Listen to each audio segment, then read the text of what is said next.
সামনে তো জ্বর হাপটের দিন আসতেছে, গড়টা বান্ধা বান্ধা না নাকি একবারে নর্মাল হয়ে গেছে, একবারে ডগর মগরি হয়ে গেল রে। আব্বা কি হলো? আরে কইস না, যে সামনে তো জ্বর হাপটের দিন আসতেছে, গড়টা তো বাঙ্গা চুরা শেষ, এখন তো বান্ধা বুন্দা নাকবো এটা দেখতেছি। আব্বা আমরা কি ভাঙাচোরা ঘরে থাকি, তুমি বড় লোক ব্যাপারও নাই, ধনী ব্যাপারও নাই, বিল্ডিং বাড়ি থাকবি, এসি রুমে থাকবো, মজাই আলাদা। আরে বাজান, অত আশা করা ভালো না, আল্লাহ যা দেয় ওই নিয়ে সন্তুষ্ট থাকা উচিত। ও আচ্ছা আব্বা এই নাও, কি এটা? ওই আজকে পরীক্ষার রেজাল্ট দিছে আমার। ও কিরে, তুই মাত্র 33 নাম্বার পায় টেনে টেনে পাস করছু।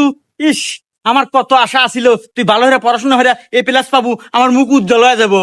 আব্বা হনু, অত আশা করা ভালো না, আল্লাহ যা দেয় ওইটুকু নিয়ে সন্তুষ্ট থাকা উচিত।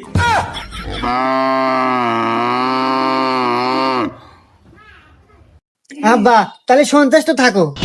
বাইগান।